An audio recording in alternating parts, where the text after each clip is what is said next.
So I'll start by saying that if you wait until you're prepared to do something, good chances you're never going to do it. So that being said, I'm up here wildly unprepared despite the content of what I'll be discussing. So I'm a creator. I've been creating all my life. When people ask me what I do, I say I'm a maker. I design things, I make things, I see things in my mind, in the world that I think should exist, and I see things in my imagination that I'd like to work to bring into reality. In this era of fiat, art and design has kind of fallen to the not necessary section of most projects because the goals are to build things so short term. There's not a lot of focus on how they look, how they resonate, how they inspire. And also I believe that there's an effort to demoralize all of us and have us not reaching higher and aspiring to really fulfill the light and the energy that we all have inside of us. So it's my belief that we all have a creative energy, and creative energy is very difficult to have work for you and very difficult to express clearly because it requires a huge amount of discipline, a huge amount of self-belief. And I think the entire fiat system, the state of the world right now, really works off of self-hate.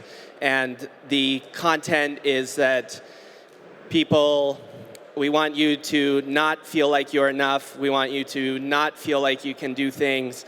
We don't want you to think that you can have any success from doing anything other than what we instruct for you. So I began a long time ago, and what you're seeing today with what I've put together here for this event and over the last few years is combination of years and years of effort and many long hours alone and working to produce what I see. So I've gotten better with it over time, and I realize that when you are in deep work and you are very focused on something you care about, that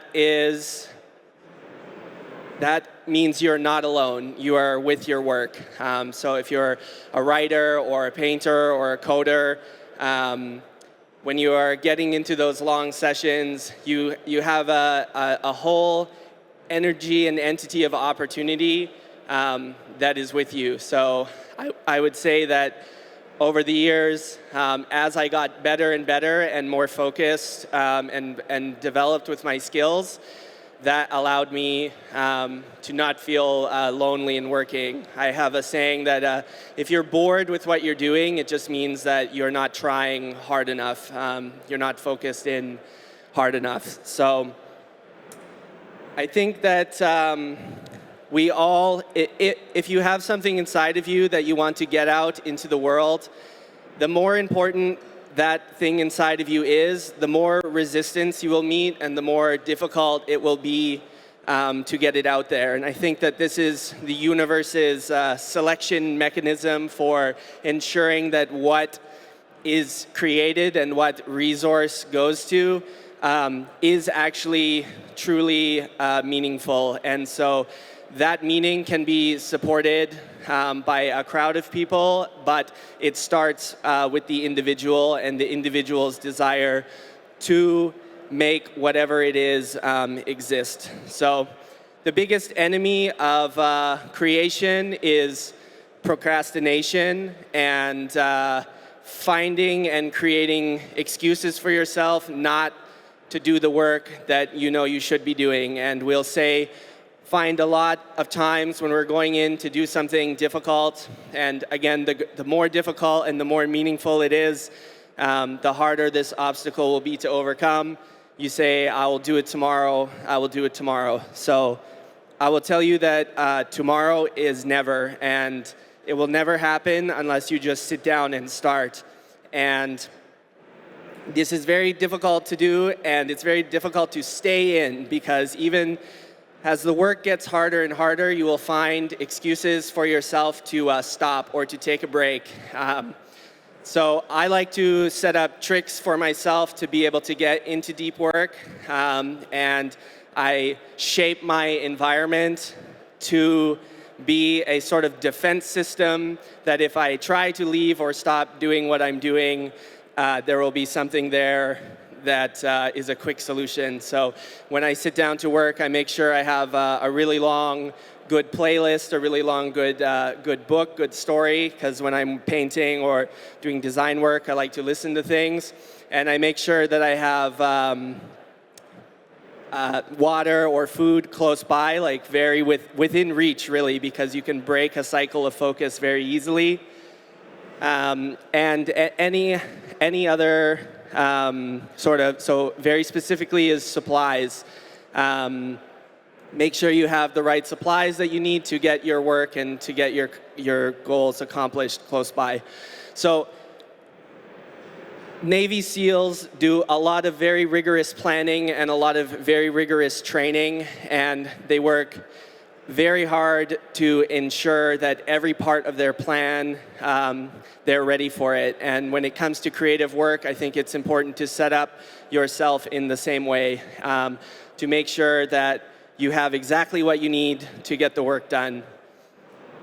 So something that will be a barrier to you when you begin to prepare to get the work done is you may think you do not have the right tools. You may see it in your mind that the way to do something is very specific. It is only this way or this tool or this process that can allow me to do this work. And because I don't have accessibility to that, I'm not able to do it. So I have to work on getting accessibility to that. And then once I have that, then I can do the work.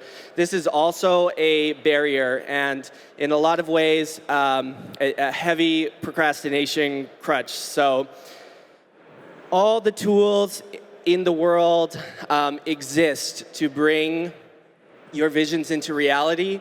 And these tools start very primitive and they go up to extremely, extremely advanced. And the way that you can use the more and more advanced tools, the only way is to do the work with the less advanced tools in the first place and earn the right to use the more and more advanced tools. Because we have within our whole world the ability to create anything. And the most important question is, what are we going to make? What are we going to create? And so the content is really the most important part.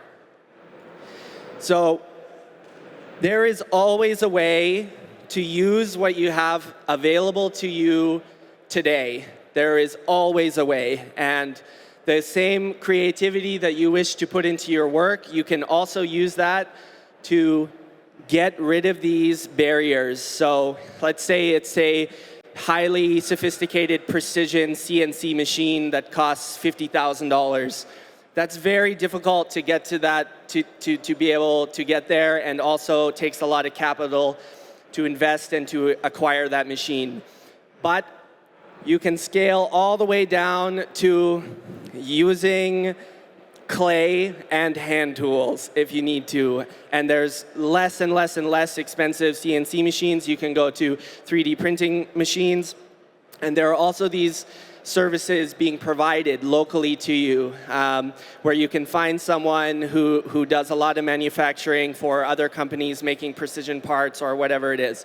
So my example there is that there is always a solution. So some of the paintings I make, the paint that I use, the cost of the paint in the tubes is maybe $1 or $2. Some of the tubes I use to paint, the cost of the paint is $200 to $300 for the tube, a single tube of paint, very small amount. But I don't and yes, the more expensive paint is much better for a lot of reasons, but I don't use that as a block to not paint and not create. I don't say I must have the $200 a tube, perfect color pattern, perfect match, everything perfect before I can work. I get started right away with what is available to me now, which is at whatever point that is. So $2 paint of tube, a $50 paint of tube, whatever. And as you get better, if your ideas and the content is very, very good and you believe in it enough, and you believe it in enough to master your own skill with it, to get better and better and better at your own application, and then also that process of self-mastery will be recognized by the market, and you can kind of course correct based off of market feedback. But if the content of what you're making is very good, then you will earn the right over time to get more and more advanced tools. So it is absolutely not a barrier. So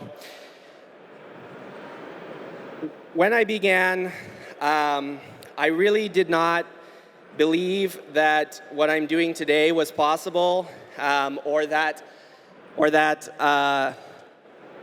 I could reach this level. It seems so super far away when you start. And I think that in this fiat world, there is a ton of, I'll call it propaganda, that makes creative pursuits look very discouraging. So an example of this is when we see a 16-year-old guitar player rocketed to turbo stardom, and the marketing story always goes that it is entirely about the kid's talent, and they're just so unbelievably talented, and that is why they've had so much success. What they don't tell you is that there's $200 million of marketing budget that is broadcasting that 16-year-old around the world. So the whole, especially in music, it's show business. It's not truth business. The way things actually work is budgets are required, teams are required, and then yes, the skill is very important, but do not let these stories of people who have had very quick success discourage you from starting, because when you look into the future, it seems a long way away, but it's like being on a hiking trail in the mountains. You're going to the top. You cannot think about the top of the mountain the whole time that you are on the hike. You have to think about your feet and the steps that you're taking and focus on those little small victories and small gains. And every once in a while, you can look up and course correct and choose what your route is, but you don't let the top of the mountain discourage you. So we can spend a lot of time, we can waste a lot of time planning what we're going to do, what we're going to say, what we're going to make, all of that. And planning is not action, and the only progress that you can make is with action. So be careful not to waste time thinking, planning, strategizing, organizing. You have to take the steps. And so something that can be very difficult in taking these steps is fear. So fear is very much in the way, especially in the beginning. The first work that I ever made was awful. And friends, my mom supported me to keep going and gave me the courage to at least make little steps forward. But I knew that eventually I would get there if I just kept trying and kept practicing and kept moving forward. But I did not just suddenly sit down and was incredible and amazing at everything I do, and neither does anybody. You have to start somewhere, and you have to be kind to yourself and patient with yourself on the work that you are first producing, because we are so sucked into our phones and the quick dopamine and the quick everything that it is, we want everything to happen instantly, but it is just absolutely not going to happen. So you have to be putting in the work and effort. Anything that I say a lot to people who have asked me about things, like, one of the greatest things you can do is throw your fucking cell phone into the river. Get fucking rid of that phone, or master your fucking use of it. This device is designed in every way to steal your fucking soul and to prevent you from being able to do anything other than what is available to you instantly in the system. It is designed to keep you in your place. So when you look at this screen, I want you to think that this is not living. This is not being alive, okay? You have to take action and do things in the real world.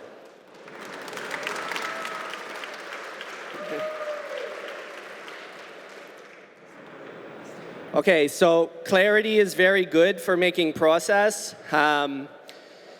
It's good to know exactly what the steps are that you have to take, but again, not to spend too much time focusing on really nitpicking those steps. So you have a plan and you move through it, and when you meet confusion, that will slow you down. So try to be prepared before you go into kind of these work sessions to create things. So the next thing I'll say, and this is like my biggest weakness to date, is, and I think it is also propaganda that is broadcast heavily in the fiat world, is that what is impressive is that you do everything all by yourself. So this is just not how it works. This is not true in any way. You absolutely need a team to accomplish pretty well anything, whatever it is. So depending on the size of the project, you need a bigger team, but you have to grow it slowly. Sometimes all you need is a small team, but you must ask for help, ask for support, and find people around you that can help you with your vision, and then in the best case scenario, people that can help you with your vision and also that you can help with their vision, and so you can grow together. So I waited way too long to ask for help, to start building a team, and because of that, I suffered by things not getting done, things not happening, lots of opportunities being flailed just due to the horror of emailing. So now I'm working on pulling these things together, and I hope it will be a good progress for MADEX in the future. So find team, find people to help, and don't be afraid of asking for help. Nobody who succeeds at a high level in what they're doing, or to any level, nobody can do it alone.